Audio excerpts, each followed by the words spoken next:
I feel like a lot of people ask the question, APS-C versus full frame, which one do I go? I'm on a budget. And then they think, well, considering I'm a budget, considering I'm on a budget, I should go with the APS-C, right? Because it's cheaper, the lenses are cheaper. What should I do? I'm gonna tell you, just go straight for the ZV-E1. That's the that's my immediate response to that. However, today I just wanted to break down why you would want to go full frame and even towards the ZV-E1 rather than just going APS-C even though you're on a budget. So full frame cameras are more expensive, obviously. They're heavier sometimes and they are just maybe too big for traveling. When you're thinking about vlogging, I can't speak today. Again, I can't speak in general. So when you're thinking about vlogging, that's the thing.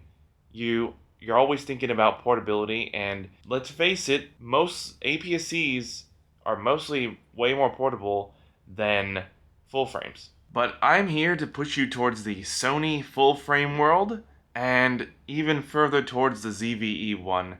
If you're doing videography, that is where you want to go, and that is a full frame camera. So if you're kind of confused about full frame versus APS-C, like what's the major differences? Basically it boils down to like the sensor size and the crop factor that occurs when you're in APS-C. So APS-C has this thing where it is a smaller sensor compared to the full frame. In turn, it causes a crop basically in all of your footage. So you never get the full size of footage. You get the full size of footage for that camera if it's an APS-C, but you never get the full size of what a full frame would be. You're basically always cropped. So why would you choose full frame over APS-C? The first point, which is one of the biggest points for me when I was considering or pondering this question before I went to Japan, was what's the low light performance like? Full frame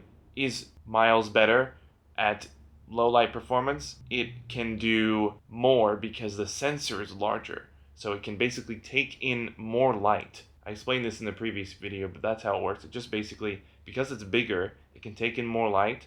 APS-C, the sensor is just smaller, so it just physically can't take in as much light as a full frame. So it's just better in low light in full frame. The other really cool thing about full frame, and the next point, is a shallower depth of field. So what you'll notice is that in the background here, a lot of this stuff is really blurry. And that's because even though I'm on a 2.8 aperture with this lens, full frame with this camera is able to blur this way more than it would be able to on an APS-C. Just because the sensor is bigger, it has a tighter focal range, and what it can do is just keep it more blurred, and it's smooth and creamy in the background, and here it's crystal clear.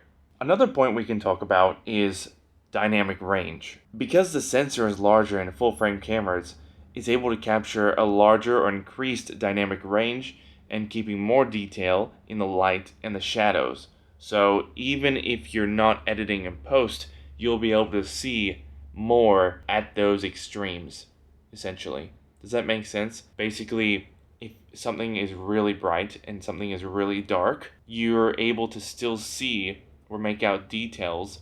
Let's say Donald Duck's face. His face was like really dark and it was really hard to make out. So basically it would look like this if it was APS-C. Well, I'm exaggerating, but it would look like this.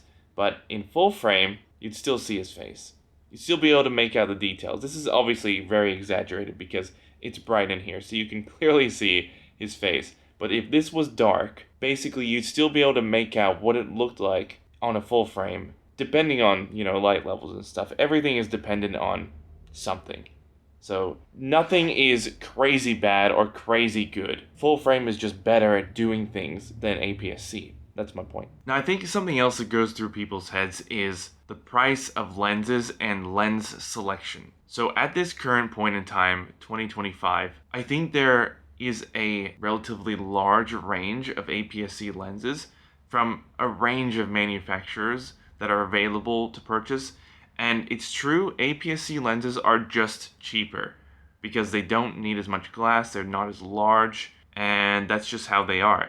It's not as big a strain on manufacturers to make APS-C lenses because they don't require as many resources. However, you should keep the question about the APS-C versus the full-frame sensor, not the lenses. Because the truth is, lenses won't really change the way your camera works. The sensor size is the main thing that determines how effective and useful your camera can be. And you should also think about what you're buying as an investment in yourself or your photography or your videography, however you want to look at it. I feel like you should look at it as an investment. What you don't want to do is buy an APS-C and then later on regretted it and wished you bought a full frame because you don't have the performance that you actually wanted out of a camera. Yes, full frame lenses are more expensive than APS-C lenses, but you have to remember you're not a professional, are you? You're probably not watching this video if you're a professional. You're probably watching this video to determine whether you should buy your first camera as a full frame or an APS-C, right? So you have to also remember that you're probably not going to be buying a ton of lenses, are you?